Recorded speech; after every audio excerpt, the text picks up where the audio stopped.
السلام علیکم ناظرین، آپ دیکھ رہے ہیں دارالوحی انسٹیٹیوٹ۔ میں ہوں محمد اویس پرسد کریم محمدی صاحب موجود ہیں۔ سب سے آج ہم سوال کریں گے، خواب کے اندر انسان جنگ دیکھتا ہے، لڑائی جھگڑا دیکھتا ہے، اس کو دیکھنا کس چیز کی علامت ہے، کیا تعبیر ہے؟ آج ہم شخصوں سے پوچھیں گے۔ وعلیکم السلام۔ ویسا اگر خود شریک ہوتا ہے جنگ کے اندر تو پریشانی آنے کی طرف اشارہ ہوتا ہے کہ انسان کے اوپر پریشانی آئے۔ اگر دوسرے کسی کو دیکھتا ہے جو کہ اس کا ریلیٹیو ہے تو اس کی لڑائی ہونے کی طرف خطرہ ہے، یا اپنے خاندانی کسی بندے کو دیکھتا ہے تو خاندانی لڑائی ہونے کی طرف اشارہ ہے۔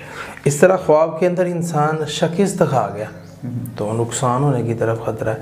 اگر فتح پا گیا، جنگ میں لڑائی ہو رہی ہے، یہ غالب آ جاتا ہے تو کامیابی کی طرف اشارہ ہے۔ اسی طرح خواب کے اندر انسان جو ہے وہ، اگر یہ سارے خواب اس کو آتے ہیں تو پھر کرنا کیا چاہیے اس کو؟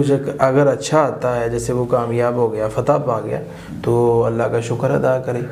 جیسے ایک عورت کو خواب آیا کہ میں نے خواب میں جوئیں ماری ہیں، آج ہی ابھی پروگرام پہ آنے سے پہلے، تو پکڑی ہیں، نکالی ہیں، ماری ہیں۔ تو میں نے کہا آپ حاسد شخص کے اوپر غالب آ جائیں گی۔ وہ آگے سے کویسچن کرنے لگی کہ غالب آنے کو کیا، اس کا کیا مطلب ہوتا ہے؟ میں نے کہا اللہ آپ کو فتح عطا کر دے گا۔ پھر اس کو سمجھ آ گئی۔ تو اسی طرح ویسا یہ اچھے بھی ہیں برے بھی ہیں۔ اگر برا آتا ہے، جس طرح لڑائی ہو رہی ہے یا مغلوب ہو گیا ہے، تو ایسے میں خوابوں کو ضائع کر دینا چاہیے۔ بہت شکریہ جی ناظرین، اگلے پروگرام میں پھر حاضر ہوں گے، ہمیں اجازت دیجیے، اللہ حافظ۔